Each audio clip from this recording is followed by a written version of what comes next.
40 असू दे किंवा मराठीही असू दे, मी त्याच्याशी लेटर रिलेटेड सेटिंगचे व्हिडिओ अपलोड केलेले आहे. त्यानंतर स्टेटमेंट रिलेटेड व्हिडिओ मी अपलोड केलेला आहे.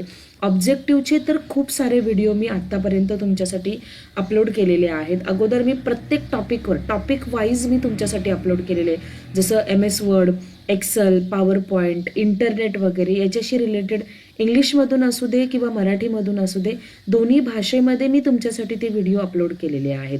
त्याची एक प्लेलिस्टच आहे. जर तुम्ही व्यवस्थित सर्च जर केलं तर तुम्हाला वेगळं कुठलंही काही बघायची गरज नाही. आपल्या एका चॅनेलमध्येच तुम्हाला सगळं जे काही स्टडी मटेरियल आहे ते तुम्हाला भेटून जाईल. ओके. आता ही एक PDF आहे. बाकीच्या ज्या काही टोटल 8 PDF आहेत. 7 PDF ज्या आहेत त्या मी तुम्हाला टेलिग्राम चॅनेलवर अपलोड करून देते आणि ही एक जी PDF आहे ही सुद्धा टाकेल मी. फक्त 7 PDF मी तुम्हाला रीड नाही करून दाखवते. बाकी ही जी काही आहे याच्यामध्ये काही जे क्वेश्चन्स आहेत ते मी तुम्हाला रीड करून दाखवते. ओके. तर याच्यामध्ये खूप सोपे प्रश्न असतात ते, कारण जेव्हा हे मी प्रश्न वाचले, हे मागच्या एक्झाम इव्हेंटमध्ये आलेले होते. जेव्हा हे मी प्रश्न वाचले तेव्हा मला समजलं की अरे, हे जे मी तुम्हाला दिलेले जे काही क्वेश्चन्स अँड आन्सर्स आहेत मागच्या आठवड्यामध्ये मी तुमच्यासाठी अपलोड केलेले आहेत, त्यांच्याच मधले बरेचसे प्रश्न यामध्ये आलेले आहेत. जर तुम्ही माझे अगोदरचे जर व्हिडिओ पाहिले असतील, अगोदर जे काही टेलिग्राम चॅनलवर मी PDF टाकलेले आहेत ते जर तुम्ही पाहिले असेल तर तुम्हाला माझी गॅरंटी आहे की तुम्हाला वेगळं काहीही करायची गरज लागणार नाही, कारण तेच प्रश्न रिपीट झालेले आहेत. ओके. पहिला प्रश्न आणि सोपे प्रश्न आहेत. जर तुम्ही स्वतःला शांत ठेवलं, काम ठेवलं आणि जर तुम्ही तो प्रश्न व्यवस्थित पाहिला तर तुमचं काम होऊन जाईल. Okay. Which application software is use to create slide show. कोणता ऑप्शनची पण गरज नाही आहे. स्लाइड शो क्रिएट करण्यासाठी तुम्हाला कोणता ॲप्लिकेशन वापरला जातो, तर त्याचं उत्तर आहे MS power point. Okay. Starting पासून बघा, बरेचसे प्रश्न म्हणजे 4-5 प्रश्न, 5पर्यंत प्रश्न तर पॉवर पॉईंटवरच आहेत. मग त्याच्यानंतर एक्सेलवर आहेत आणि त्याच्यानंतर जे आहेत ते तुम्हाला वर्ड आणि इंटरनेट एक्सप्लोररवर, हे असे तुम्हाला डिव्हाइड केलेले प्रश्न असतात ते. त्याच्यामुळे आणि 10 मार्क्स आरामात मिळून जातात ते 25 प्रश्नापैकी. सो रिलॅक्स राहा तुम्ही आणि फक्त मी जेवढं सांगते तेवढं ते PDF तुम्ही एकदा रीड करा. 101% तुम्ही ऑब्जेक्टिव्हमध्ये पास होणार आहात. ओके. कारण आता त्याचं स्वरूप जे आहे ते सुद्धा त्यांनी सोपं केलेलं आहे. 25 पैकी तुम्हाला 10 मार्क्स पाहिजेत, म्हणजे फक्त 40% तुम्हाला पासिंग हवंय. ओके. पुढचा प्रश्न आहे, in PowerPoint which option is use to hide any slide show. कोणता ऑप्शन वापरला जातो हाईड करण्यासाठी, तर स्लाइड शो हाईड स्लाइड हा जो ऑप्शन असतो तो वापरला जातो. Click on dash dash option in slide group of home tab to create a new slide. New slide करण्यासाठी कुठल्या ऑप्शनवर क्लिक करावी लागते, तर त्याचं उत्तर D आहे. म्हणजेच काय, न्यू स्लाइडवर क्लिक करावी लागते. त्यानंतर याच्यामध्ये पुढचा प्रश्न, हे बाकी पॉवर पॉईंटचे आहेत, तुम्ही रीड करून घ्या. मला एक तुम्हाला प्रश्न दाखवायचा आहे, तो म्हणजे कोणता, एक्सेलचा प्रश्न आहे 7th नंबरचा. Chart legend can be dash dash. तर याचं उत्तर आहे A, म्हणजेच काय, कॅन बी मूव्ड. बऱ्याचशा ठिकाणी काय होतं की तुम्हाला प्रॉपर फक्त टायपिंगची प्रॅक्टिस दिली जाते. तुम्हाला एक्सेल, वर्ड किंवा पॉवर पॉईंट याचं व्यवस्थित नॉलेज दिलं जातं की नाही, आय डोंट नो. पण बऱ्याचशा वेळेला, कारण हा जो प्रश्न आहे तो MSCITच्या मुलांना सुद्धा विचारला जातो आणि लेजंड म्हणजे काय हे बऱ्याचशा विद्यार्थ्यांना माहिती नसतं. मी तुम्हाला दाखवते, त्यासाठी मी एक्सेलची फाईल ओपन करून ठेवलेली आहे. हा एक उदाहरण आहे आणि ह्या उदाहरणावर आधारित मी एक चार्ट क्रिएट केलेला आहे. लेजंड म्हणजेच काय, हे जे दिसते ना तुम्हाला, जसे वरचे हे टॉपिक्स आहेत, फिजिक्स, केमिस्ट्री, मॅथ्स आणि बायोलॉजी, हे जे दिसतंय ना यांना लेजंड म्हणतात. हे बघा, हे कलर्समध्ये दाखवा. म्हणजे फिजिक्सचा जो काही डायग्राम आहे हा तो कोणता आहे, त्यानंतर केमिस्ट्रीचा कलर वाईज तुम्हाला शो केलेला आहे. मग प्रश्न तो आहे की chart legend can be move. म्हणजे चार्ट जे आहे, चार्टचे जे काही लेजंड्स आहेत ते आपण मूव्ह करू शकतो का, तर हो, कॅन बी मूव्ह हे त्याचं उत्तर आहे. म्हणजेच कसं, तर हे बघा, याच्यामध्ये डिझाईनमध्ये आपल्याला जायचं आहे एक्सेलमध्ये जेव्हा आपण करतो तेव्हा, आणि हा ॲड चार्ट एलिमेंट आहे आणि याच्यामध्ये लेजंडचा ऑप्शन आहे. हे बघा, जर मला राईटला पाहिजे तर मी राईटला घेणार आणि राईटला घेतल्यानंतर बघा, फिजिक्स, केमिस्ट्री, मॅथ्स, बायोलॉजी राईटला आलेला आहे. टॉपला पाहिजे तर टॉपला येणार, लेफ्टला पाहिजे तर लेफ्टला आणि बॉटमला पाहिजे तर बॉटमला. याला म्हणतात ते लेजंड आणि हे आपण काय करू शकतो, मूव्ह करू शकतो. हे सांगण्याचा माझा एकमेव उद्देश आहे. तिथे काय तुम्हाला प्रॅक्टिकल नाही करायला सांगत आहे, पण काही गोष्टींचं नॉलेज असणं तुम्हाला फार गरजेचं आहे. ओके, म्हणून ही थोडीशी माझी तडफड होती. ओके, पुढचं जो आहे प्रश्न, कॉलम आर लेबल ॲज. कॉलमचे लेबल कसे असतात ते, जे काही रोज असतात ते त्यांचे लेबल्स 1 2 3 4 5 असे सगळे प्रश्न मी मागच्या व्हिडिओजमध्ये दिलेले आहेत. आणि कॉलम जे असतात ते कसे असतात ते ABCD. फक्त लक्षात असू द्या, कॅपिटलमध्ये असतात की स्मॉलमध्ये असतात याचं तुमचं निरीक्षण असायला हवं. मी पुन्हा एकदा दाखवते. हे बघा, हे कॉलम्स आहेत ABCDEF.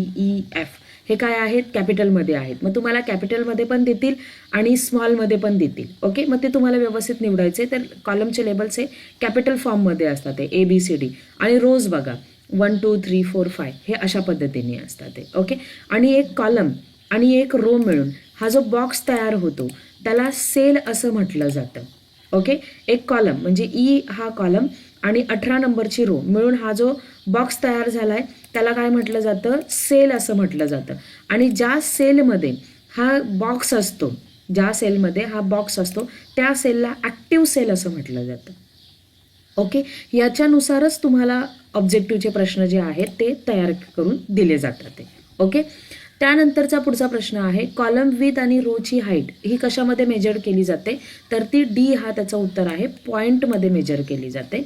कॉलम, लाईन, पाय, बार आर द सबटायटल ऑफ. हे काय आहेत, कॉलम कशामध्ये असतं, लाईन हे नाव कशामध्ये असतं, पाय हे नाव कशामध्ये असते, तर ते कशामध्ये असतं, चार्टमध्ये. हे सगळे कॉलमचे प्रकार असतात ते. पुढचा प्रश्न आहे, dash dash browser is develop in Microsoft corporation. कोणता ब्राउझर मायक्रोसॉफ्ट कॉर्पोरेशनमध्ये बनवलेला आहे, तर कोणता बनवलेला आहे, आपला इंटरनेट एक्सप्लोरर हा मायक्रोसॉफ्टमध्ये बनवलेला आहे. Dash dash identify the location of a website on the internet. काय आपल्याला लोकेशन करतो, तर हे त्याचं उत्तर आहे uniform research locator.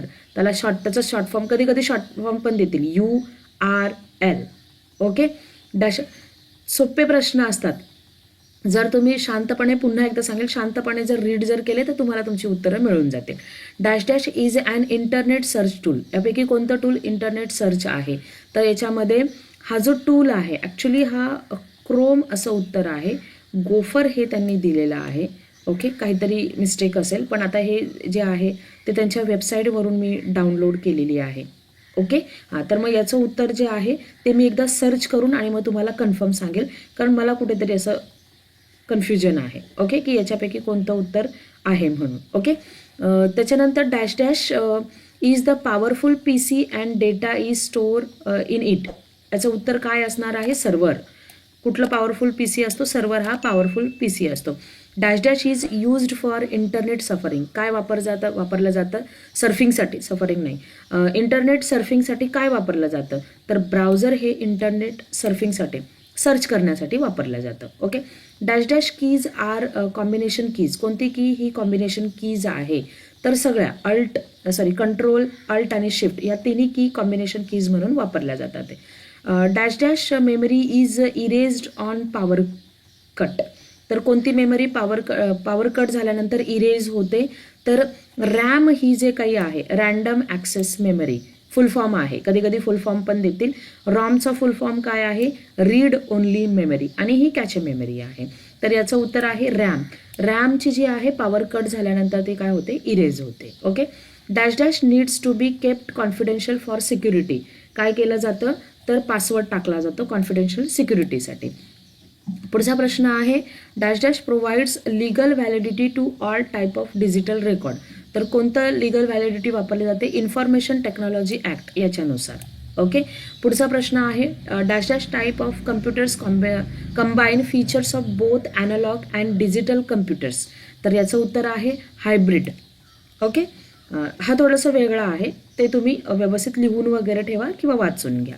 Wien we click outside of WordArt text. जेव्हा आपण वर्ड आर्ट टेक्स्टच्या आउटसाईडला क्लिक करतो, outside WordArt text box, the type WordArt get fix. हां, तर याचं उत्तर बरोबर आहे. जेव्हा आपण टाईप वगैरे करून झाल्यानंतर त्या वर्ड आर्ट बॉक्सच्या आउटसाईड म्हणजे बाजूला क्लिक करतो, तर त्याचा अर्थ असतो की तो फिक्स झाला म्हणून. ट्रू आहे. When picture is inserted in document initially, it is having dash dash resize handle. किती रिसाईज, पिक्चरला रिसाईज करण्यासाठी किती हँडल्स येतात ते, हा प्रश्न नेहमी येतो. 8 हँडल्स जे आहेत ते येतात ते वर्डला रिसाईज करण्यासाठी, पिक्चरला, वर्डमध्ये पिक्चरला रिसाईज करण्यासाठी. Okay. What are insert as a cross reference in MS Word. Cross reference करण्यासाठी काय इन्सर्ट केलं जातं, तर याचं उत्तर आहे पहिल्यांदा बुकमार्क इन्सर्ट केला जातो, मग आपल्याला काय घेता येतं, cross reference. Okay. Web layout can be display from dash dash menu. Web layout कुठे आपल्याला दिसतो, तर व्ह्यू मेनूमध्ये दिसतो. Okay. When insert bookmark in we insert bookmark in MS Word. तर हा याचं उत्तर ट्रू आहे.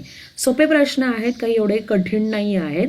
मी तुम्हाला टेलिग्राम चॅनलवर आपल्या PDF ज्या आहेत 8 PDF ज्या इंग्लिश 40साठी मागच्या एक्झाम इव्हेंटला आले होते ते मी टाकून देते. ते तुम्ही व्यवस्थित वाचून घ्या आणि तुमच्या परीक्षेचा जो काही अभ्यास आहे त्याला फुल स्टॉप द्या. म्हणजे एकदा ऑब्जेक्टिव्ह झाले म्हणजे बऱ्यापैकी मुलं जी आहेत ती रिलॅक्स होतात ते. आणि तुम्हाला GCC TBC रिलेटेड काहीही तुम्हाला अडचण असेल मला व्यवस्थित मेसेज करा. ॲक्च्युली कधी कधी जे काही